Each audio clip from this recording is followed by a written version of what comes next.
ಸ್ನೇಹಿತರೆ, ಇವತ್ತಿನ ಮನೆ ಮದ್ದು ಭಾಗವಾಗಿ ಆಸ್ತಮಾಕ್ಕೆ ಮನೆ ಮದ್ದು. ಆಸ್ತಮಾ ಅನ್ನೋದು ನಮಗೆಲ್ಲ ಗೊತ್ತಿರುವಂಥದ್ದು. ಎಲ್ಲರೂ ಸ್ವಲ್ಪ ಜನ ಈಗಾಗಲೇ ಈ ರೋಗದಿಂದ ತುಂಬಾ ಅಳ್ತಾ ಇರ್ತಾರೆ, ಮತ್ತೆ ತುಂಬಾ ಅನುಭವಿಸ್ತಾ ಇರ್ತಾರೆ. ಕೆಟ್ಟ ಅನುಭವಗಳು, ಕೆಟ್ಟ ಆರೋಗ್ಯ, ಹೇಳ್ಬೇಕಂದ್ರೆ ಎಷ್ಟೋ ನೋವು ಅನುಭವಿಸ್ತಾ ಇರ್ತಾರೆ. ಉಸಿರಾಟ ಸಮಸ್ಯೆಗಳು ಹೆಚ್ಚಾಗ್ತಾ ಇರ್ತದೆ. ಇದೇನಂದ್ರೆ ಒಂದು ವಿಚಿತ್ರವಾದ ಉಸಿರಾಟ ಕಾಯಿಲೆಗಳ ಸ್ನೇಹಿತರೆ. ಇದು ಧೂಳಿ, ಚಳಿ, ಮತ್ತೆ ಮೋಡವಿಕ ವಾತಾವರಣ, ರಾಸಾಯನಿಕ ಕೀಟನಾಶಕಗಳ ಸಿಂಪಡಣೆ ಮಾಡಿರುವಂತ ಆಹಾರ ಪದಾರ್ಥಗಳು ಅಂತ ಅದೆಲ್ಲ ಇದರಿಂದ, ಮತ್ತೆ ತಂಪು ಪಾನೀಯಗಳು ಹೆಚ್ಚು ಸೇವನೆ ಮಾಡೋದು, ಇದರಿಂದ ನೂರಾರು ಕಾರಣಗಳು, ಅಂದ್ರೆ ಒಂದು ಕಾರಣ ಅಂತ ಹೇಳಕ್ಕಾಗಲ್ಲ. ನೂರಾರು ಕಾರಣಗಳು. ರೋಗ ನಿರೋಧಕ ಶಕ್ತಿ ಕಡಿಮೆ ಆಗೋದು ಅಲ್ವಾ, ಇಂತಹ ಸಮಸ್ಯೆಗಳು, ಶ್ವಾಸಕೋಶಗಳ ಮಾಲಿನ್ಯವು, ಇದೆಲ್ಲ ಹೆಚ್ಚಾಗ್ತಾ ಹೋದ್ರೆ ಖಂಡಿತವಾಗಿ ನಿಮ್ಗೆ ಈ ಆಸ್ತಮಾ ಅಂತ ಶುರು ಆಗುತ್ತೆ. ಆಸ್ತಮಾ ಅಂತ ಇಂಥ ರೋಗ ನಾವು ಅನುಭವಿಸ್ತಾ ಇರ್ತೀವಿ ಸ್ನೇಹಿತರೆ. ಆದ್ರೆ ಇದು ವಿಚಿತ್ರ ಏನಂದ್ರೆ ಎಲ್ಲರೂ ಬರೋದಿಲ್ಲ, ಕೆಲವರಿಗೆ ಬರುತ್ತೆ. ಈ ರೋಗ ವಿಪರೀತವಾಗಿದ್ರೆ ಇದು ಸಾವಿನಂತ ಸ್ಥಿತಿ ನಮ್ಗೆ ತಂದು ಕೊಡ್ತದೆ ಸ್ನೇಹಿತರೆ. ಹೇಳ್ಬೇಕಂದ್ರೆ ಈ ರೋಗ ಒಂದ್ಸರಿ ಬಂದ್ರೆ ಜೀವನ ಪರ್ಯಂತ ಇದು ನಮ್ ಜೊತೆಗೆ ಇರ್ತದೆ ಅಂತ ಹೇಳ್ತಾ ಇರ್ತಾರೆ. ಆದ್ರೆ ಏನಾಗುತ್ತೆ ಅಂದ್ರೆ ಖಂಡಿತವಾಗಿ ಅದಕ್ಕೂ ಪರಿಹಾರಗಳಿದೆ. ಅಂದ್ರೆ ನಾವು ನಿಸರ್ಗವಾಗಿ ಪರಿಹಾರಗಳಿದೆ. ಮನೆ ಮದ್ದು ಅಂದ್ರೆ ಮನೆ ಮದ್ದು ಮಾಡ್ಕೋಬಹುದು. ನೈಸರ್ಗಿಕ ಚರ್ಯಗಳು ತಗೋಬಹುದು. ಅದ್ ಜೊತೆಗೆ ಒಂದು ಮುದ್ರ ಮಾಡ್ಬೋದು, ಆಮೇಲೆ ಅಕುಪ್ರೆಷರ್ ಮಾಡ್ಬೋದು. ಇವೆಲ್ಲ ಮಾಡ್ಕೊಂಡಿದ್ರೆ ನಾವು ಅನ್ಕೊಂಡಿದ್ದ ಪ್ರಕಾರ ಜೀವನ ಪರ್ಯಂತ ಏನು ಇರಲ್ಲ, ಅದು ಖಂಡಿತವಾಗಿ ಹೊಟ್ಟೋಗ್ತದೆ.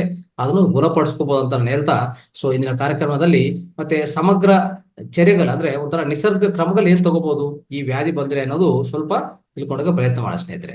ಅವಾಗ ನಿಮ್ಗೆ ಆ ನಿಸರ್ಗ ಕ್ರಮ ಸ್ವಲ್ಪ ಪಾಲನೆ ಮಾಡಿ ಜೊತೆಗೆ ಮನೆ ಮದ್ದು ಮಾಡ್ಕೋಬಹುದು. ಈಗಾಗಲೇ ಇರೋ ಪ್ರಕಾರ ನಮ್ಮ ಒಳ್ಳೆ ಮುದ್ರನು ಹೇಳ್ಕೊಡ್ತೀವಿ. ಆಮೇಲೆ ಇನ್ನು ಮುಂದಿನ ತರಗತಿಯಲ್ಲಿ ನಿಮ್ಗೆ ಆಕುಪ್ರೆಷರ್ ಇಂದ ಏನು ಅದ್ಭುತ ಪರಿಹಾರ ಇದೆ ಈ ಆಸ್ತಮಾಕ್ಕೂ, ಅದನ್ನು ತಿಳಿಸ್ಕೊಡ್ತೀವಿ. ಇಲ್ಲೆಲ್ಲ ಪಾಲನೆ ಮಾಡಿ, ಇವೆಲ್ಲ ಪಾಲನೆ ಮಾಡಿಕೊಂಡು ಸರಿಪಡಿಸ್ಕೊರಿ. ಆಸ್ತಮಾ ಸರಿ ಆಗಲ್ಲ ಅಂತ ಏನಿಲ್ಲ, ಜೀವನ ಪರ್ಯಂತ ಇರತ್ತಂತ ನಾನು ಹೇಳ್ತಾ ಇಲ್ಲ.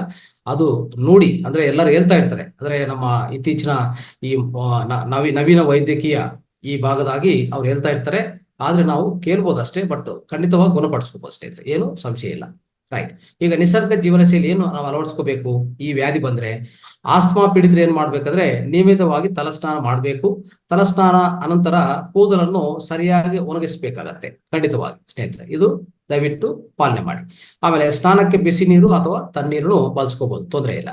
ಆಮೇಲೆ ಸೋಪ್ ಅಥವಾ ಶಾಂಪೂ ಬಳಸ್ಕೋಬೇಡಿ.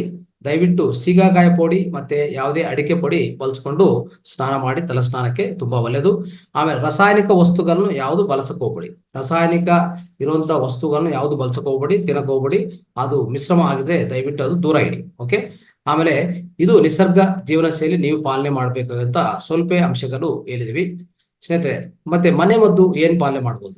ಮನೆ ಮದ್ದು ಭಾಗವಾಗಿ ಸಮ ಪ್ರಮಾಣದಲ್ಲಿ ಶುಂಠಿ, ಕಾಳುಮೆಣಸು, ಚಿಕ್ಕ ಇಪ್ಲಿ, ಸಣ್ಣ ಇಪ್ಲಿ ಅಂತ ಹೇಳ್ತೀವಲ್ಲ, ಇವೆಲ್ಲ ಸೇರಿಸ್ಕೊಂಡು ಒಂದು ಪುಡಿ ಮಾಡ್ಕೊಂಡು ಕಷಾಯ ಮಾಡ್ಕೊಳ್ಳಿ ಪ್ರತಿದಿನ ಬೆಳಗ್ಗೆ ಮತ್ತೆ ಸಂಜೆ ಸೇವನೆ ಮಾಡಿ.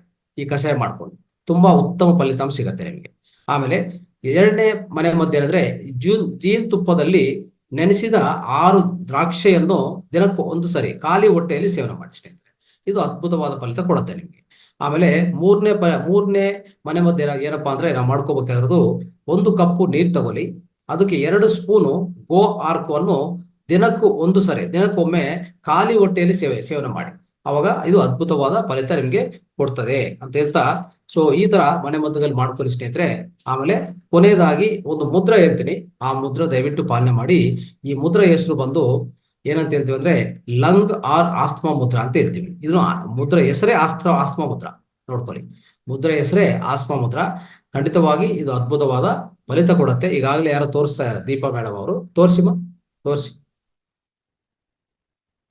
ಸ್ವಲ್ಪ ಇನ್ ಸ್ವಲ್ಪ 2 ಕೈಗಳೆಲ್ಲ ಬೆರಳು ಸ್ವಲ್ಪ ಕ್ಲೋಸ್ ಆಗಿಡಿ. ಒಂದು ನಿಮಿಷ ರೀ, ಅವ್ರು ತೋರಿಸ್ತಾ ಇದಾರೆ.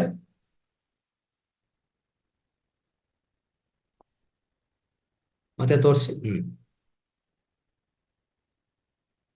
ನೀಟಾಗಿ ತೋರಿಸಿ.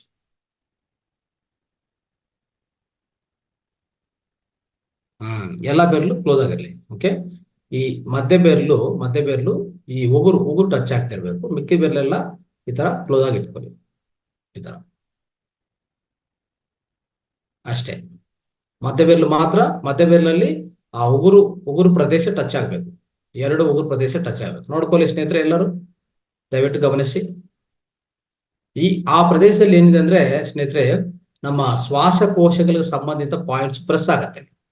ಶ್ವಾಸಕೋಶಗಳ ಪಾಯಿಂಟ್ಸ್ ಪ್ರೆಸ್ ಆಗಿ ನಮಗೆ ಶ್ವಾಸಕೋಶಗಳ ತೊಂದರೆಗಳೆಲ್ಲ ನಿವಾರಣೆ ಆಗತ್ತೆ. ಅದಕ್ಕೆ ಈ ಮುದ್ರಾ ತುಂಬಾ ವಿಶಿಷ್ಟವಾದ ಮುದ್ರಾ, ಶ್ರೇಷ್ಠವಾದ ಮುದ್ರಾ ಇದೆ. ಆಸ್ತಮಾ ಮುದ್ರಾ, ಲಂಗ್ ಮುದ್ರಾ ಅಂತ ಇರ್ಬೋದು ಸ್ನೇಹಿತರೆ. ಇಲ್ಲಿ ನೋಡಿ, ಎಲ್ಲಾ ಬೆರಳುಗಳು ಸ್ಟ್ರೈಟ್ ಆಗಿ ಇಟ್ಕೊಂಡಿದ್ವಿ, ಯಾವುದು ಒಂದಕ್ಕೊಂದು ಟಚ್ ಇಲ್ಲ.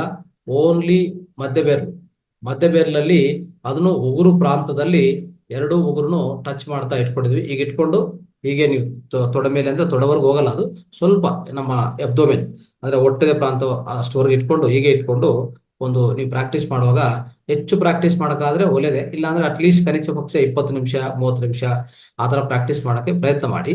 ಸೊ ತದನಂತರ ಏನ್ ಮಾಡ್ತೀರಿ ಅಂದ್ರೆ ಈ ಪ್ರಾರಂಭದವನ್ನು ಪ್ರಾಕ್ಟೀಸ್ ಮಾಡಿ. ದಯವಿಟ್ಟು ಪ್ರಾರಂಭ ನೋಡ್ಕೊಳ್ಳಿ. ಪ್ರಾರಂಭವನ್ನು ಒಂದು 5 ರಿಂದ 10 ನಿಮಿಷ ಪ್ರಾಕ್ಟೀಸ್ ಮಾಡಿ.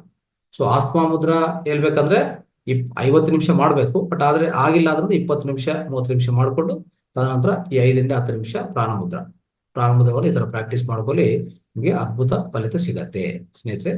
ಇದು ಮನೆಮದ್ದು ಭಾಗವಾಗಿ ಇವತ್ತಿನ ಆಸ್ತಮಾ ಮುದ್ರಾ ಅಂತ ಇರ್ತಾರೆ ಸ್ನೇಹಿತರೆ. ಆಸ್ತಮಾ ಮುದ್ರವನ್ನು ಈ ತರ ನಾವು ಪಾಲನೆ ಮಾಡಿ ಪ್ರತಿ ದಿವಸ ನಿಮಗೆ ಅದ್ಭುತವಾದ ಫಲಿತ, ವೇಗವಂತವಾಗಿ ಆಸ್ತಮಾದಿಂದ ನಾವು ಆಚರಣೆ ಬರುವ ಸ್ನೇಹಿತರೆ.